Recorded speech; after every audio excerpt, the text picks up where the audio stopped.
That's not what we're talking about.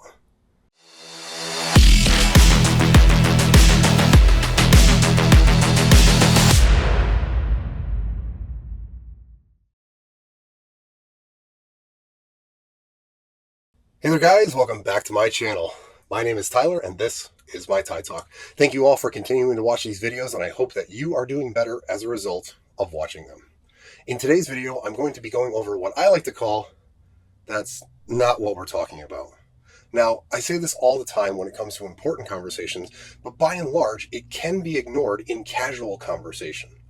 That's not what we're talking about is almost always said when someone has used a logical fallacy and they're trying to take the conversation into a new direction, which may sound related to the topic, but in all actuality, it isn't.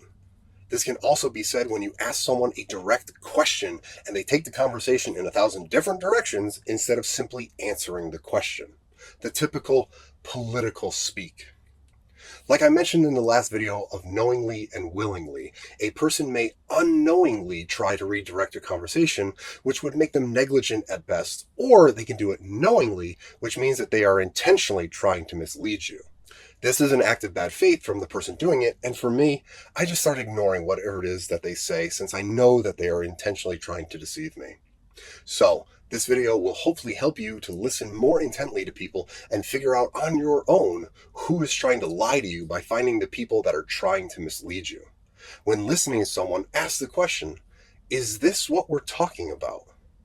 Now, there's a long list of logical fallacies, but I will do my best to cover the most common ones that people will use to try and deceive you in a conversation. Like how I said before, this can largely be ignored in casual conversation, but when discussing important issues, we absolutely cannot ignore it. However, we need to start with when this happens. This happens when there is a claim being made. This is when we need to be on guard against the deception. We need to keep in mind that the burden of proof lies with the person making the claim. In the United States, we live under the assumption of innocent until proven guilty. Now we're losing that more and more every day, but let's go over the concept really quick. I'm innocent until proven guilty. That means that it will be assumed that I have not done whatever it is that someone claims until they have proven that I have done it. That is the case because of burden of proof. They have made the claim against me and they need to prove it. I don't need to prove that I didn't do it. This is a legal concept, but it can be applied when listening to other people. When someone makes a claim, they are the ones that need to prove it. So let's make a claim. Let's assume for now that whatever the claim is actually true. This is more focused on the response to the claim rather than the claim itself, since we know it is true. For this, we will make the claim that a bridge has collapsed due to faulty rivets. For the sake of argument, assume that this claim is in fact 100% correct. So claim is made and a person who doesn't know that it's correct hears it. What could be the responses? What can the person that heard this claim do? Well, realistically, there are only two responses that can be made to this claim. Do you know what they are? To a claim, you can only agree or disagree. That's it. If you add any other piece of information, you are likely committing a fallacy. If you already agree, awesome. Nothing really needs to be added. But if you disagree, this is important, and I can't say it loudly or slowly enough. If you disagree, you need to be able to prove it. You need to negate the claim. If you disagree and make a counterclaim, then the burden of proof to your counterclaim lies with you. Please keep in mind that you are more than welcome to disagree with anything at any time, but you need to be able to prove your point. Just disagreeing with something doesn't mean anything. Trying to mislead someone with your disagreement shows malicious intent. And if you don't negate the claim, why are you talking? Why did you bring in some additional unrelated information into the conversation? You're either being stupid, negligent, or you're being malicious. And neither of them is good for you.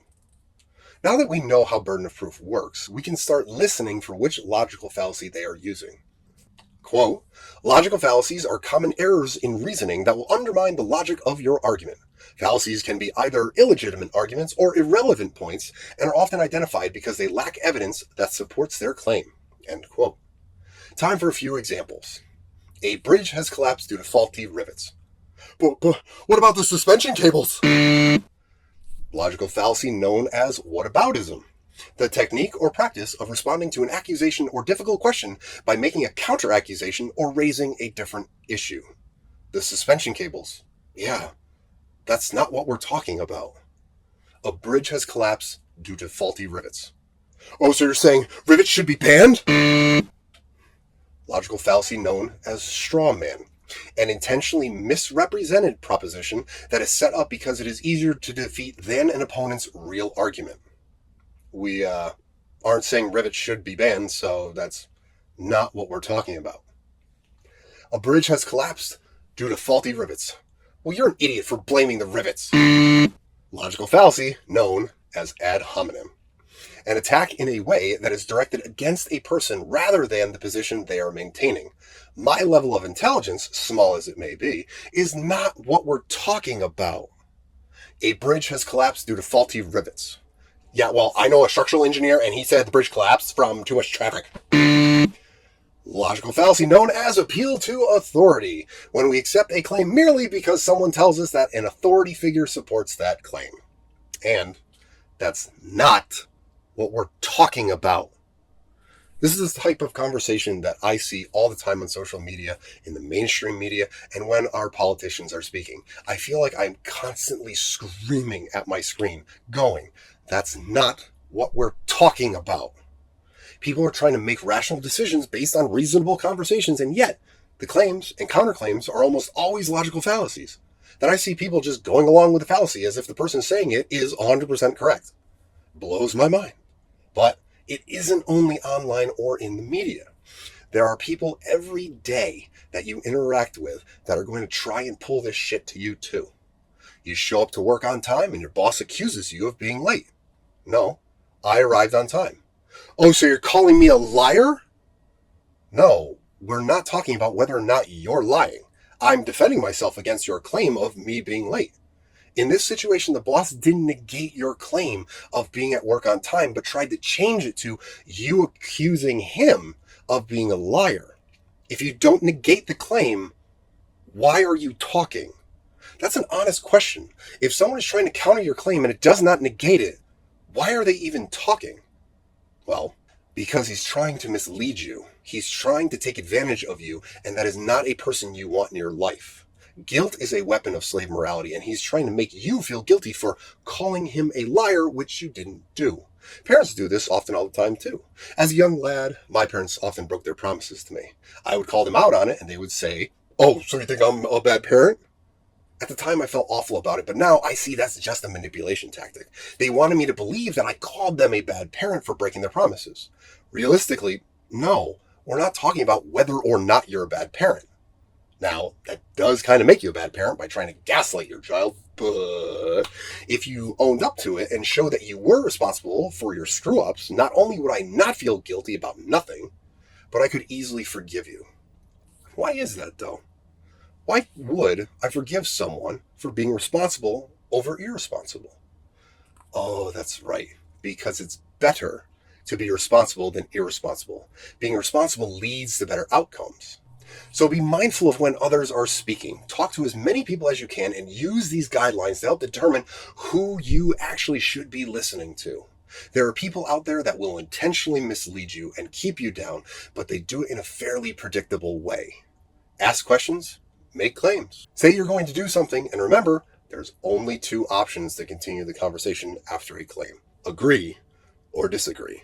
And if they disagree, remember, it needs to negate what you said. If they say anything else, anything that we're not talking about, that's an act of either negligence or malicious intent. They willingly said it. We just need to determine if they are knowingly trying to cause harm and mislead you. So make a claim. I'm going to go to the gym every day. No, you won't, fatty. I'm going to start a business. Bro, dude, I tried that one already and it didn't work out, so I don't know why you would try. You know what? I'm going to go out and I'm going to buy a Mustang. Oh, so you're saying Toyotas are stupid? These are not people you want in your life. These are not people that are going to help you improve and become better.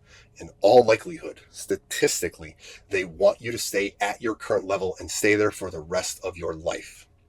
In the words of Edsel Dope, what do you have to say to the individuals who have intentionally misinterpreted or miscommunicated your message, and to those who have blatantly lied, cheated, or stolen directly from you? Fuck them. Hey there guys, thank you so much for watching that video. I hope you enjoyed it. If you haven't already, be sure to like, share, and subscribe. And I will see you all in the next one. Thank you again so much for watching.